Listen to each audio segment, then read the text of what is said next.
کیا ہر انسان کے اندر الگ الگ ہے کیا؟ سب کے اندر ایک ہی تو ہے، اچھائی پہ چل برائی سے بچ۔ ہر انسان کے اندر یہی رچنا ہے، اچھائی پہ چل برائی سے بچ۔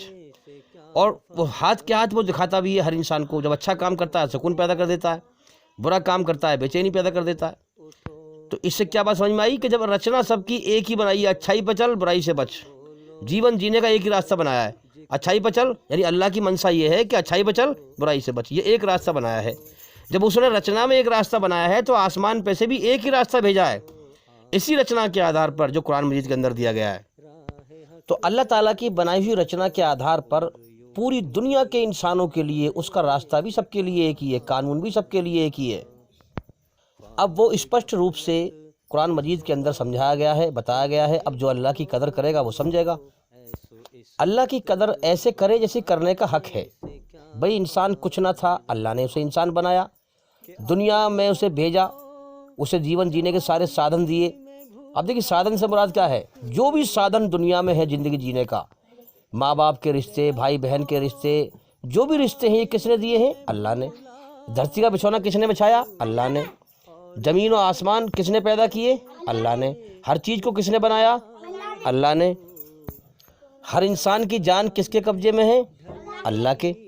تو اب انسان جو دل سے ڈرے گا اللہ سے اور دیکھے گا، کائنات میں غور کرے گا کہ یہاں کس کی بادشاہت چھائی ہوئی ہے۔ میں تو نہیں چاہتا تھا کہ میری ماں مر جائے، لیکن اس نے موت دے کے اٹھا لیا۔ سب اس کے سامنے بے بس ہیں، کوئی رشتہ ناتا نہیں ہے، سب رشتے ناتے اسی کے دیے ہوئے ہیں۔ اور جو بھی کچھ دیا ہوا ہے اس کی امانت ہے۔ امانت مطلب کوئی چیز جب کوئی انسان دیتا ہے کہ میں اپنی چیز آپ کو دے رہا ہوں تو پھر اس کو واپس بھی لیتا ہے وہ۔ تو یہاں پر جو بھی جو ہے ماں باپ کو اولاد دی ہے تو اللہ نے دی ہے، امانت ہے، جب چاہے جب موت دے کے اٹھا لے۔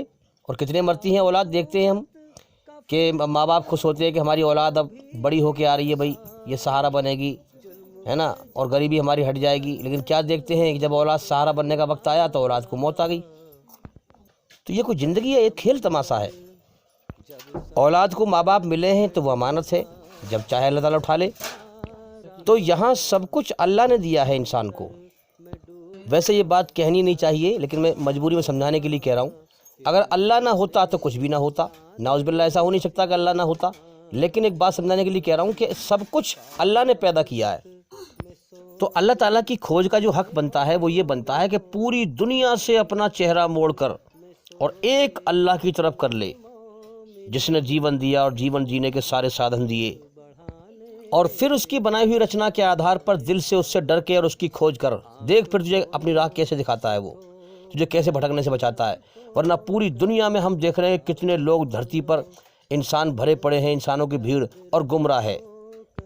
کیوں گمراہ ہے؟ کیونکہ دل سے اللہ کی کھوج نہیں کرتے، قدر نہیں کرتے۔ انسان کے اوپر جو ہے غلبہ آ جاتا ہے کہ میرے بڑے بوڑھے ایسے کرتے تھے، میں بھی ایسے کروں گا۔ اللہ کی قدر نہیں کرتا، وہ بڑے بوڑھوں کی قدر کرتا ہے۔ چاہے بڑے بوڑھے غلط راستے پہ چل رہے ہوں پھر بھی ان کے راستے پہ چلتا رہتا ہے، اندھ وشواس میں، سچ اور جھوٹ کی تحقیق نہیں کرتا، اپنے بنانے والے مالک کی کھوج نہیں کرتا۔ تو بڑے بوڑھوں کی رسم جو کہ غلط بھی ہے صحیح بھی ہے، انسان اپنی ہر دھرمی میں جو ہے نہیں مانتا اللہ کے حکم کو اور بڑے بوڑھوں کی رسم پہ چلتا ہے، اندھ وشواس میں چلتا ہے، خاندان کی رسم۔ تو جو دل سے ڈرے اور کائنات میں غور کرے کہ میری جان کس کے قبضے میں ہے، جب وہ مجھے موت بھیجے گا تو دنیا کی کوئی طاقت، کوئی میرے بڑے بوڑھے، کوئی رشتے ناتے، کوئی خاندان، پوری دنیا مجھے بچا نہیں سکتی۔ تو اللہ سے ڈر کر اس کی کھوج کرے، سچائی کو جاننے کی کوشش کرے، اور پھر ہر دھرم سے، ہر فرقے سے کھوج کرے، بندھے نہ کسی چیز میں۔ بہت سے لوگ کہتے ہیں بھئی ہمارے دھرم کی بات سننا، کسی اور کی بات مت سننا ہے۔ جو جس رنگ میں ہے وہ چاہتا ہے کہ میرا رنگ سب سے بڑھیا ہے، میرا دھرم سب سے بڑھیا ہے، میرا فرقہ سب سے بڑھیا ہے، اور سب بیکار ہے۔ یہ غلط فلسفہ ہے، یہ شیطان کا دھوکہ ہے۔ سب کی سنو اور سچائی کو لے لو، برائی کو چھوڑ دو۔ ہر دھرم کی بات سنو، ہر فرقے کی بات سنو، سچائی کو لے لو، برائی کو چھوڑ دو۔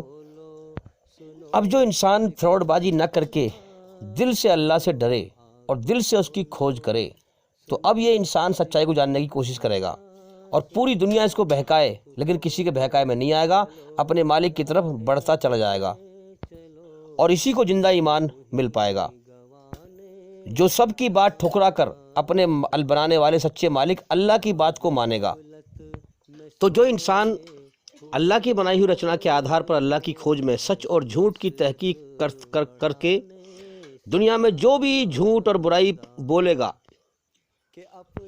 اللہ کے سمبندھ میں گمراہ کرے گا، غلط بھٹکائے گا، وہ اس کی برائی کو ٹھکرا کر اللہ کی طرف، سچائی کی طرف بڑھتا چلا جائے گا، وہی اللہ کو پائے گا۔ اللہ تعالیٰ نے ہر انسان کی روح میں اپنی محبت کی پیاس رکھی ہے، ایک آگ سی سلگتی رہتی ہے اللہ کی محبت کی۔ تو یاد رکھیں، جو موت سے پہلے پہلے اللہ کے ہوش میں آ گیا اور ہوش میں آ کے مرا کہ مجھے کس نے پیدا کیا، کیوں پیدا کیا، مجھ سے چاہتا کیا ہے، اللہ کی کھوج کری، اللہ کو پا کے مرا، وہی مرنے کے بعد کامیاب ہے۔ جو دنیا کو ناپسند کر کے اللہ کو پسند کر کے اور اللہ کو راضی کر کے مرا، وہی انسان کامیاب ہے۔ اور جو اللہ کو بھول کر مرا، بے ہوشی میں مرا، اس نے کوئی غور ہی نہ کیا میں دنیا میں کس نے مجھے پیدا کیا ہے، کیوں پیدا کیا ہے، مجھ سے چاہتا کیا ہے، کوئی غور ہی نہ کیا، اللہ کی قدر ہی نہ کری، اور دنیا کو پسند کر کے اللہ کو بھول کر کے دنیا پرستی میں جیون بھٹکا کر کے جیون کا سمے برباد کر کے مر گیا، وہ مرنے کے بعد ناکام ہے۔ اب سوال یہ ہے کہ یہ فرقے کیوں بنے ہوئے ہیں، یہ دنیا کے سارے انسان کیوں بٹے ہوئے ہیں الگ الگ؟ کیونکہ یہ دل سے اللہ کی کھوج نہیں کرتے ڈر کے۔ اللہ تعالیٰ سب کے دلوں کا حال جانتا ہے، وہ جانتا ہے کہ کون دل سے کھوج کر رہا ہے، تو پھر اسی کو راہ دکھا دیتا ہے۔ اور جو دل سے کھوج نہیں کرتا وہ دنیا میں گمراہ رہتا ہے، اللہ کی طرف سے بھٹکتا رہتا ہے، کیونکہ وہ کوشش نہیں کرتا تو اللہ تعالیٰ اس کے لیے راہ نہیں کھولتا۔ تو غلط بات چاہے ماں کہے اللہ کے خلاف، چاہے باپ کہے، چاہے بھائی کہے، چاہے بہن کہے، چاہے کوئی بھی کہے، غلط بات اللہ کے خلاف جو بھی کہے، اس کی بات کو ٹھکراتا ہوا اور اللہ کی سچی بات کو مانتا ہوا جو اللہ کی طرف بڑھتا رہے گا، اللہ اسی کو اپنا سچا راستہ دکھائے گا اور وہی اللہ کو پائے گا۔ اب آئیے ہم پہلے سوال کے جواب کی طرف بڑھتے ہیں۔ دیکھیے، شرک کا مطلب کیا ہے اسلام دھرم میں؟ اس پر ہماری اور بہت ساری ویڈیو ہیں، آپ ہمارے چینل کے اندر جا کر کے ایک ایک کر کے سبھی ویڈیو دیکھیں۔ اس میں زیادہ تر ہم نے اللہ کی ہی پہچان کیا ہے اور صحیح راستہ کیا ہے اللہ کا، یہ ہم نے یہی بتایا ہے۔ ہماری جو بھی ویڈیو آپ کو ملے گی وہ گمراہی سے نکالنے کی اور اللہ کی طرف بڑھانے کی ملے گی۔ میں آپ کو شارٹ میں بتاؤں گا تھوڑی سی بات۔ دیکھیے، انسان دنیا میں اکیلا آیا ہے اور اکیلا مر کے جائے گا۔ اب دیکھو نا، میرا پریوار ہے، رشتہ دار ہیں، ماحول ہے، پڑوسی ہیں، اب میں ان لوگوں میں کیسے ہنسوں؟ میری زندگی کا اگلے پل کا بھروسہ نہیں، پتہ نہیں کب اللہ کا بلاوا آ جائے۔ ان سب کو جب اللہ کا بلاوا آئے گا تو ان سب کو، پوری دنیا کو چھوڑ کر مجھے جانا پڑ جائے گا یہاں سے، اور کوئی مجھے بچا نہیں پائے گا۔ تو انسان کو چاہیے کہ یہ محنت کرے کہ پوری دنیا چاہے کڑوی ہو جائے، اللہ میٹھا ہو جائے میرے لیے، میں کامیاب ہوں، کیونکہ میں دنیا میں اللہ کو راضی کرنے کے لیے اکیلا آیا ہوں اور اکیلا یہاں سے جاؤں گا۔ میرے یہاں کچھ بھی نہیں ہے دنیا کے اندر، موت پہ مجھے ہر چیز چھوڑنی پڑ جائے گی دنیا کی۔ تو مقصد یہ ہے کہ پوری دنیا کو بھول جا موت سے پہلے پہلے، اللہ کی یاد میں، اللہ کی محبت میں، دنیا کو ناپسند کر لے اور اللہ کو پسند کر لے۔ تو اللہ پاک اور پوتر ہے اس چیز سے کہ اس کے ساتھ کوئی شریک کیا جائے، اس کی خدائی میں کوئی شریک ہو۔ ایک اکیلا ہمیشہ سے تھا اور ہمیشہ رہے گا، باقی اس کے علاوہ جو بھی چیزیں اس نے پیدا کی ہے، اور جو چیز پیدا کی ہے، کلو نفسن ذائقۃ الموت، ہر جاندار کو جو چیز پیدا کی ہے اس نے، سب کو موت دے گا۔ موت کو بھی اس نے پیدا کیا ہے۔ موت سے بڑا اللہ ہے اور اللہ سے بڑا کوئی نہیں۔ تو انسان کو چاہیے کہ ایاک نعبد و ایاک نستعین، اللہ ہی کے سامنے سر جھکائے اور جھکاتا رہے، ہاں، موت تک، اور اللہ ہی کے سامنے ہاتھ پھیلائے اور ہاتھ پھیلاتا رہے، جو مانگنا ہے اللہ ہی سے مانگے موت تک۔ باقی آپ اللہ کی پہچان کریں، اور شرک کے بارے میں ہماری اور ویڈیو دیکھیں۔ بھائی اتنا وقت نہیں ہے کہ میں اسی ابھی اس وقت ساری بات کروں۔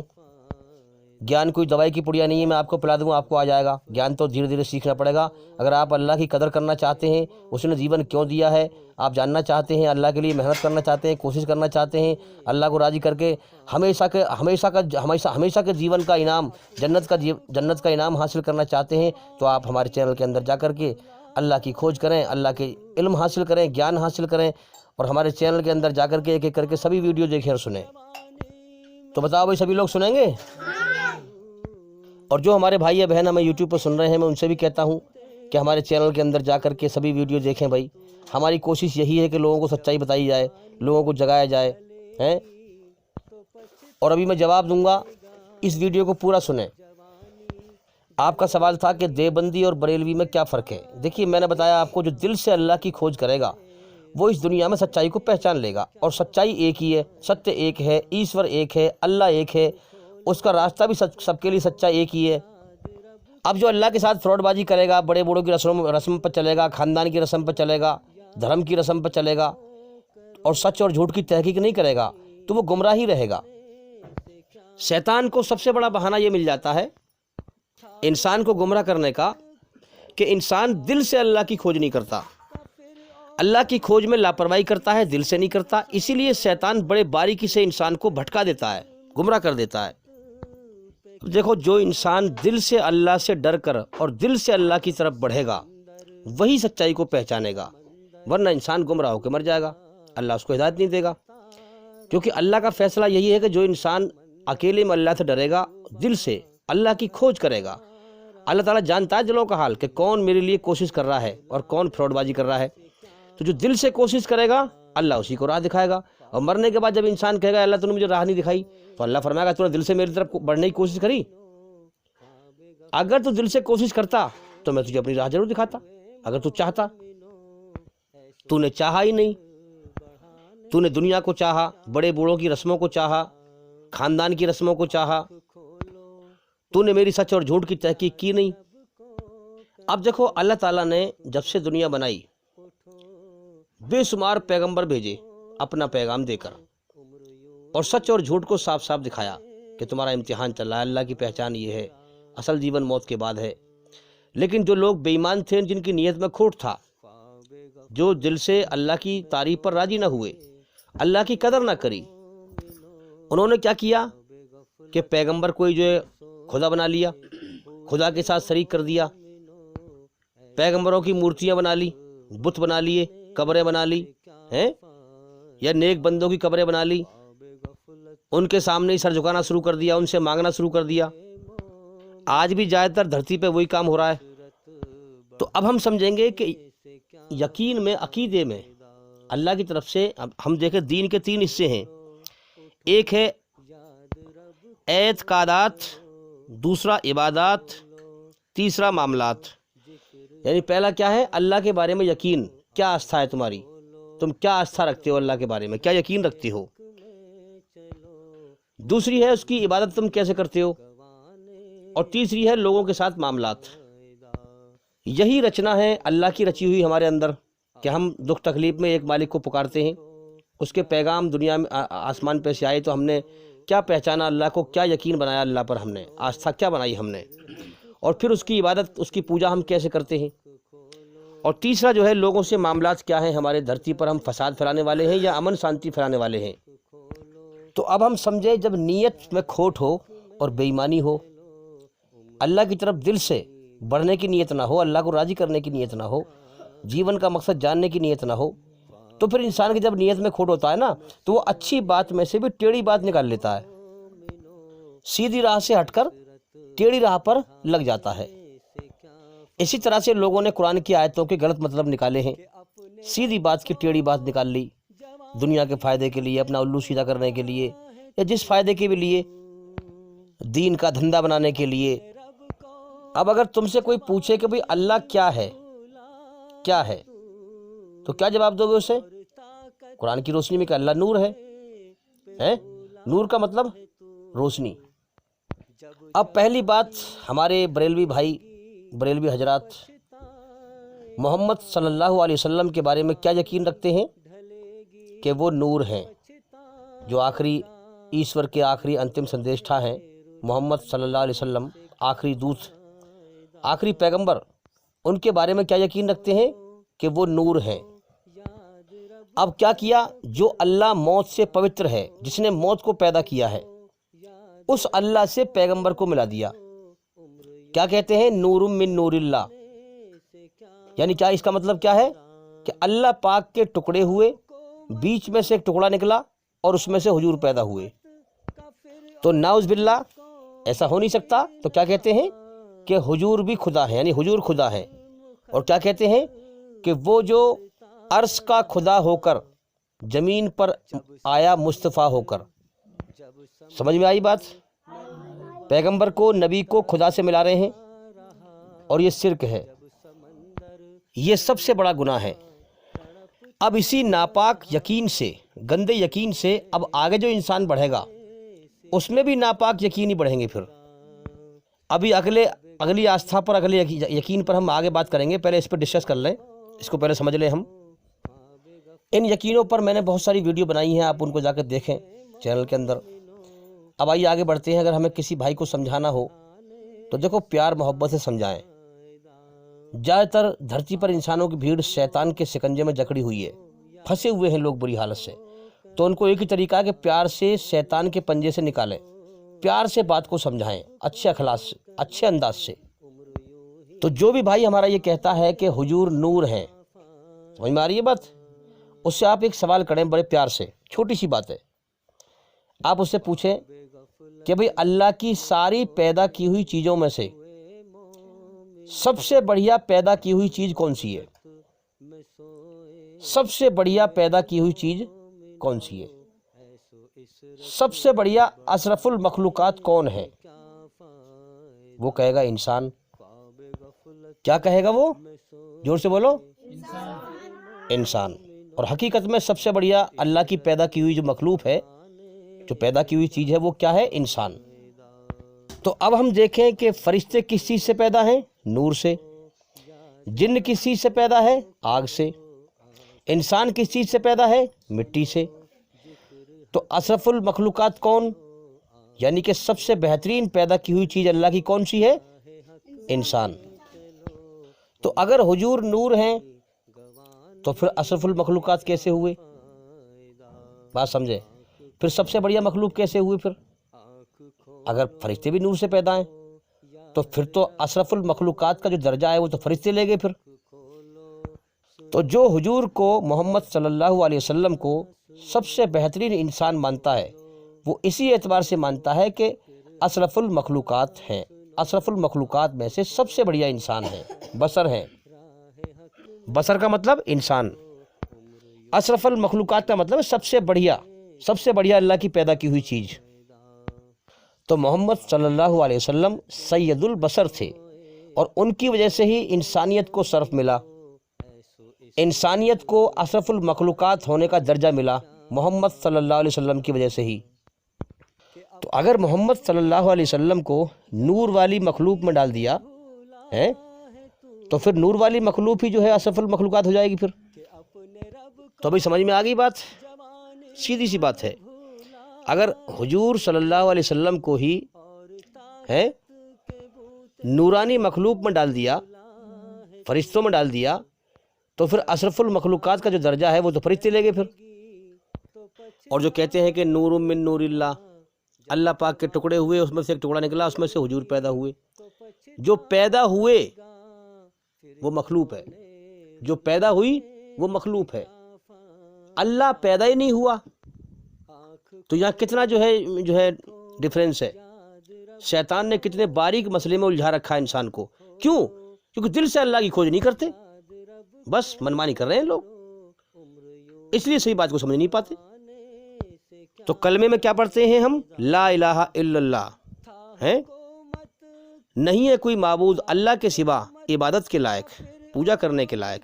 ایک ایشور کے سوا کوئی پوجا کرنے کے لائق نہیں ہے. محمد الرسول اللہ، محمد صلی اللہ علیہ وسلم اللہ کے سچے رسول اور بندے ہیں. بندے کا مطلب اللہ کا غلام. تو بھئی سیدھی سی بات ہے کہ نبی کو نبی کے طریقے سے مانو اور اللہ کو اللہ کے طریقے سے مانو. اگر تم محمد صلی اللہ علیہ وسلم کو اس نیت سے مانتے ہو کہ جیسے فرشتے مخلوق ہیں، نور سے پیدا ہیں، اگر تم فرشتوں کی نیت سے مانتے ہو تو پھر یہاں یہ ثابت ہوتا ہے کہ اشرف المخلوقات کا درجہ فرشتے لے گئے. پھر اگر حضور نور ہیں، فرشتوں میں مل گئے، تو پھر سب سے بڑھیا جو اللہ کی پیدا کی ہوئی چیز کا جو مرتبہ ہے وہ فرشتے لے گئے پھر. اور اگر تم یہ نور اندر سے تمہارا یقین یہ ہے، اب اللہ عالم، اللہ کو پتہ ہے انسان کے دل میں کیا یقین ہے. اگر تم دل میں یہ یقین رکھتے ہو کہ جیسے اللہ نور ہے ایسے ہی جو ہے حضور نور ہے، نعوذ باللہ حضور بھی خدا ہیں، تو پھر ایمانداری سے بتاؤ خدا کسی کے آگے نماز پڑھتا ہے؟ خدا کسی کے سامنے بے بس ہے، لاچار ہے؟ تو محمد صلی اللہ علیہ وسلم نے تو نماز پڑھی، پھر حضور نے نماز پڑھی، تکلیفیں اٹھائیں، مصیبتیں اٹھائیں. اب یہاں پر یہ یقین ٹکراتا ہے، ٹکراؤ پیدا ہوتا ہے، ڈھس بس ہوتا ہے. اگر تم محمد صلی اللہ علیہ وسلم کو خدا کا ایک ٹکڑا مانتے ہو تو پھر وہ نماز کیوں پڑھتے ہیں؟ تکلیفیں کیوں اٹھاتے؟ مصیبتیں کیوں اٹھاتے؟ جو بھی اللہ نے قرآن مجید میں فرمایا وہی محمد صلی اللہ علیہ وسلم نے پورا کر کے دکھایا ہے اور دنیا کے سارے انسانوں کو بتایا اللہ کی بنائی ہوئی رچنا کے آدھار پر کہ اس طرح سے تمہارا بنانے والا مالک راضی ہوگا۔ یہی بیماری ہمارے غیر مسلمان بھائیوں میں پھیلی کہ انہوں نے بھی جو ہے اوتاروں کو جو ہے پیغمبروں کو جو ہے خدا سے ملا دیا اور ان کی جو ہے مورتیاں بنا لی، ان کی پوجا کرنی شروع کر دی، ان سے مانگنا شروع کر دیا۔ دیکھو شیطان کے سب ملتے جھلتے دھوکے ہیں، بس دیکھنے کا فرق ہے۔ جو انسان اللہ کی صحیح سے پہچان کر لے گا وہ شیطان کے سبھی دھوکوں کو سمجھ جائے گا۔ ایک طرف دیکھیں آپ مندر ہے اور ایک طرف مزار ہے۔ مندر میں دیکھ رہے ہیں آپ کھڑی مورتی ہے، مزار میں دیکھ رہے ہیں آپ پڑی مورتی ہے۔ ادھر کھڑی مورتی پر جو ہے ہار چڑھائے جا رہے ہیں، پھولوں کی مالا چڑھائی جا رہی ہیں، ادھر پڑی مورتیوں پر چڑھائی جا رہی ہیں پھولوں کی مالا۔ ادھر جو ہے کھڑی مورتی پر جو ہے مندر میں اگربتی لگائی جا رہی ہے، ادھر وہاں پڑی مورتی پر اگربتی لگائی جا رہی ہیں۔ ادھر کھڑی مورتی کو جو ہے روپٹہ اڑایا جا رہا ہے، ادھر پڑی مورتی پر جو ہے چادر گیری جا رہی ہے۔ بالکل ایک سا دھوکہ ہے، غور کرنے کی ضرورت ہے ہمیں۔ جس کے دل میں اللہ کا ڈر ہوگا اور دل سے اللہ کی کھوج کرے گا اللہ اس کو سچائی دکھا دے گا، ورنہ اس دنیا میں انسان دیکھ کر بھی اندھا ہے کیونکہ اللہ کی قدر نہیں کرتا، اس لیے گمراہ ہے۔ جو کام کھڑی مورتی پہ ہو رہے ہیں وہی کام پڑی مورتی پہ ہو رہے ہیں، بس دیکھنے کا فرق ہے، خالی دیکھنے کا فرق ہے۔ ادھر لال رنگ ادھر ہرا رنگ۔ اب اگلا یقین ہمارے بریلوی بھائی کیا رکھتے ہیں کہ محمد صلی اللہ علیہ وسلم ہر جگہ حاضر ناظر ہیں۔ حاضر کا مطلب سمجھ لیں کیا ہے؟ ہر جگہ۔ حاضر کا مطلب ہر جگہ، ناظر کا مطلب دیکھنے والا۔ اب یہی صفت اللہ کی ہے، اللہ ہر جگہ حاضر ناظر ہے۔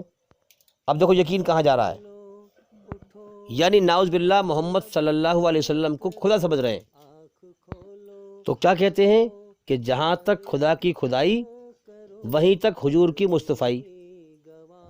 تو یہ بات تو اگر اس بات کو تو ہم بھی مانتے ہیں۔ اگر دیکھا جائے تو بھئی محمد صلی اللہ علیہ وسلم نے اللہ کو راضی کر کے دکھایا اللہ کے حکموں پر چل کر، اور پوری دنیا کے لیے اللہ نے ان کی زندگی ایک آئیڈیل، ایک نمونہ بنا دی کہ جو بھی مجھے راضی کرنا چاہے وہ محمد صلی اللہ علیہ وسلم کی جیونی اپنے جیون میں اتارے تو اس سے اللہ راضی ہو جائے گا۔ یہ قانون اللہ نے قیامت تک کے لیے بنا دیا ہے۔ اب جس کو اللہ کو راضی کرنا ہوگا وہ محمد صلی اللہ علیہ وسلم کی جیونی اس کی بنائی ہوئی رچنا کے آدھار پر اپنے جیون میں اتارے اور اللہ کو راضی کرے اور مرنے کے بعد کامیاب ہو جائے۔ تو اس ذہنیت سے، اس یقین سے تو ہم بھی مانتے ہیں۔ اب اگر تم یہ یقین رکھو کہ بھئی خدا کی خدائی اسی طرح سے خدائی کے حساب سے حضور کی مصطفائی، تو یہ تو غلط ہے نا پھر۔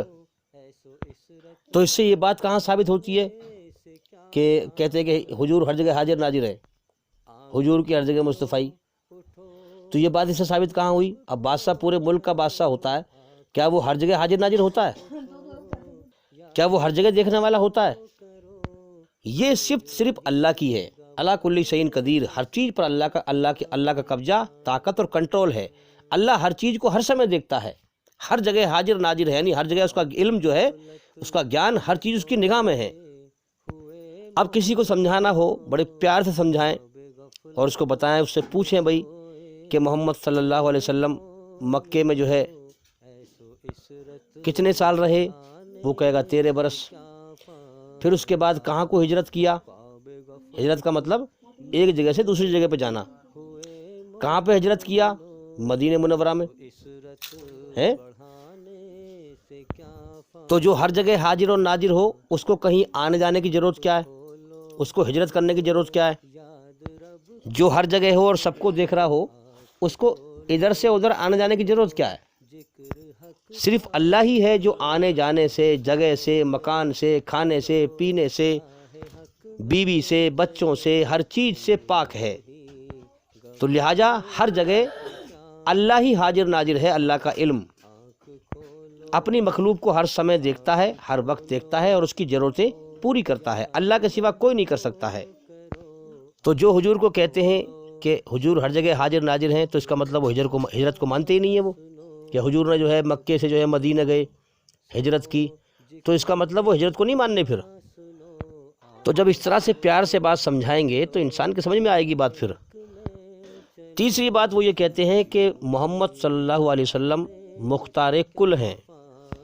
مختار کل میں وہ یہ کہتے ہیں کہ اللہ تعالیٰ نے سارے اختیار محمد صلی اللہ علیہ وسلم کو دے دیے ہیں۔ تو اس کا مطلب یہ کہاں سے ہوگا کہ اختیار جو ہے اللہ تعالیٰ نے کہ خود اللہ تعالیٰ بے اختیار ہو گیا؟ اور قوالی میں بھی جو ہے آپ نے ایسے ہی کہتے ہوئے سنا ہوگا، ایسے ہی کہتے ہیں کہ خدا کے پاس وحشت کے سوا کیا ہے، جو تجھے لینا ہے لے محمد کے شہر میں صلی اللہ علیہ وسلم۔ تو کیا مطلب ہے؟ مطلب ان کا یہ ہے کہ سارے اختیار خدا نے محمد صلی اللہ علیہ وسلم کو دے دیے ہیں اور خود بے اختیار ہو گیا ہے۔ یہ بھی ناپاک اور شیطانی یقین ہے، اپوتر اور گندا یقین ہے۔ اور بگڑی ہوئی عقل کیا کہتے ہیں کہ خدا جو پکڑے محمد چھڑائے، اور محمد جو پکڑے تو کوئی نہ چھڑا پائے صلی اللہ علیہ وسلم۔ اب یہاں پر غور کریں کہ محمد صلی اللہ علیہ وسلم نماز پڑھتے تھے کہ نہیں؟ فرض نماز پڑھتے تھے۔ فرض کا مطلب کیا ہے؟ جو پڑھنا ضروری ہو۔ نفل کا مطلب کیا ہوتا ہے؟ کہ جس میں کرنے والے کو اختیار ہو، اس کے جی میں آئے تو کرے، اس کے جی میں نہ آئے تو نہ کرے، یعنی کرے گا تو ثواب ہے، نہ کرے گا تو عذاب نہیں ہے۔ لیکن فرض ضروری ہوتا ہے جو اللہ کا حکم ہے۔ تو محمد صلی اللہ علیہ وسلم پر 5 نمازیں یا 6ٹھی تہجد کی نماز فرض تھی، تو فرض میں اختیار ہوتا ہے؟ فرض اللہ کا حکم ہے جو کرنا ضروری ہے، تو اختیار نہیں ہوتا۔ تو پھر محمد صلی اللہ علیہ وسلم مختار کل کہاں سے ہوئے؟ ان کے پاس سارا اختیار کہاں سے ہوا؟ بھئی اللہ نے حکم دیا کہ فرض نمازیں ادا کرو، تو وہ نماز پڑھتے تھے۔ تو اگر آپ محمد صلی اللہ علیہ وسلم کو مختار کل مانتے ہیں تو پھر یہ کہیں کہ محمد صلی اللہ علیہ وسلم فرض نماز نہیں پڑھتے تھے، نفل پڑھتے تھے، ان پر فرض نماز نہیں تھی۔ اور اگر یہ کہتے ہیں کہ نماز فرض تھی تو پھر انہیں اختیار نہیں تھا، مختار کل نہیں ہے، کیونکہ اختیار نفل میں ہوتا ہے نا۔ نفل پڑھے گا تو ثواب ہے، نہ پڑھے گا تو عذاب نہیں ہے۔ لیکن فرض تو اللہ کے طرف سے اللہ کا حکم ہے جو کرنا ضروری ہے، اس لیے نماز ان پہ فرض تھی اور پڑھتے تھے۔ اچھا، بہت سے لوگ کہتے ہیں کہ محمد صلی اللہ علیہ وسلم کا سایہ نہیں تھا، اس سے بھی وہ یہی سینس نکالتے ہیں، خدا سے ملاتے ہیں ان کو۔ تو سمجھ لیں سایہ کا مطلب جو ہے ماں کے پیٹ میں ہی آپ جو ہے یتیم ہو گئے تھے، شروع سے ہی جو ہے کوئی سایہ نہیں تھا۔ اللہ نے یہ ایسا کیا اور پھر ان پڑھ تھے، تو اللہ نے یہ دکھایا کہ محمد صلی اللہ علیہ وسلم کے اوپر میں سایہ ہوں، میں وارث ہوں، جو میں ان کے منہ میں ڈالتا ہوں یہ وہی بولتے ہیں، جھوٹ نہیں بولتے، اور میرا پیغام لوگوں تک پہنچاتے ہیں۔ اگر وہ اس چیز سے سایہ لیتے ہیں کہ بھئی پرچھائی نہیں تھی، تو یاد رکھیں جب محمد صلی اللہ علیہ وسلم چلا کرتے تھے تو اللہ تعالیٰ بادلوں کا سایہ اوپر کر دیا کرتا تھا، محمد صلی اللہ علیہ وسلم کی محبت کی وجہ سے، کہ اگر یعنی اللہ تعالیٰ یہ بھی نہیں چاہتا تھا کہ محمد صلی اللہ علیہ وسلم کی پرچھائی پر کسی کا جوتے والا پیر پڑے، تو ہر وقت حضور کے اوپر بادلوں کا سایہ رہتا تھا۔ تو آپ اس بات سے نور ثابت کیسے کر دیں گے حضور کو؟ اور حضور کی حدیث ہے، حضور نے خود فرمایا کہ یا اللہ میری آنکھوں میں نور بھر دے، میرے کانوں میں نور بھر دے، میری زبان میں نور بھر دے، اور بہت ساری دعا مانگی ہے۔ پھر لاسٹ میں کہا کہ میرے جو ہے روئے میں نور بھر دے۔ تو جو خود نور ہوں ان کو نور مانگنے کی ضرورت کیا ہے پھر؟ تو لہٰذا یہ یقین غلط ہے، یہ آستھا غلط ہے۔ اب یہ یقین رکھ کر کہ حضور ہر جگہ حاضر اور ناظر ہیں، اس لیے سلام پڑھتے ہیں مسجد میں، یا نبی سلام علیکہ، اور بار بار پڑھتے ہیں یا رسول اللہ یا رسول اللہ۔ تو بھئی یہ تو جو ہے کوئی سمجھداری کی بات نہیں ہوئی کہ انسان صحیح بات کو نہ سمجھ کر کے اور جو ہے اپنی منمانی کرے اور اپنی منمانی کا دین بنا کر کے فرقہ بنا لے اور اس پر چلے، اس سے تو کوئی کامیابی نہیں ملے گی انسان کو۔ اب اگلی بات کیا کہتے ہیں کہ محمد صلی اللہ علیہ وسلم عالم الغیب ہے، یعنی کہ ہر سمے ہر چیز کو دیکھتے ہیں اور ہر چھپی ہوئی چیز کا حال جانتے ہیں۔ تو یہ صرف تو میرے بھائیو اللہ کی ہے۔ تو ہم دیکھیں کہ کہاں یقین جا رہا ہے، کہاں ناپاک یقین کہاں تک جا رہا ہے۔ اب سب سے پہلے یہ غور کرو کہ حضور کا جو علم تھا وہ اپنا ذاتی تھا یا عطائی تھا، یعنی اپنا علم تھا یا اللہ کا دیا ہوا تھا؟ کیونکہ اللہ نے قرآن میں فرمایا کہ جو آپ نہیں جانتے تھے ہم نے آپ کو سکھایا، بتایا۔ تو حضور کے پاس جو علم تھا وہ اللہ کا عطا کیا ہوا تھا، اللہ کا دیا ہوا تھا، ان کا اپنا ذاتی نہیں تھا۔ اور پوری کائنات میں کسی کے پاس بھی اپنا ذاتی علم ہے ہی نہیں، سب کے پاس اللہ کا عطا کیا ہوا علم ہے۔ ہر چیز اللہ کی پیدا کی ہوئی چیز ہے، سب کے پاس اللہ کا دیا ہوا گیان ہے، چاہے کوئی بھی گیان ہو۔ وہ جیسے انسان نیت کرتا ہے، جس چیز کی کوشش کرتا ہے، اللہ تعالیٰ اس کے لیے ویسے ہی راستہ کھول دیتا ہے۔ اب وہ کہتے ہیں کہ محمد صلی اللہ علیہ وسلم نے قیامت تک کی ساری خبریں سنا دی، عالم الغیب تھے جبھی سنا دی۔ تو بھائی جو اللہ نے ان کو وحی کے دوارا جو ہے بتائی، وہ انہوں نے وہی مخلوق کو سنائی۔ اللہ نے جو ان تک پہنچائی وہی انہوں نے بتائی، کیونکہ اللہ کا دیا ہوا گیان ہے نا۔ تو یاد رکھیں، اللہ کے ساتھ شرک کرنے والا، شریک کرنے والا، وہ اللہ کی قدر ایسے نہیں کرے گا جیسے کہ اللہ کی قدر کرنے کا حق ہے۔ مثال کے طور پہ جیسے ویسیا ہوتی ہے، رنڈی، جب اس سے کوئی کہتا ہے مرد کہ بھئی تو میری ہے کہ نہیں، تو وہ کہتی ہے میں تیری بھی ہوں، یعنی اوروں کی بھی ہوں اور تیری بھی ہوں۔ اور اگر بیوی سے پوچھو گے، پتنی سے پوچھو گے گھر میں کہ بھئی تو میری ہے کہ نہیں، تو وہ کہے گی میں تیری ہی ہوں۔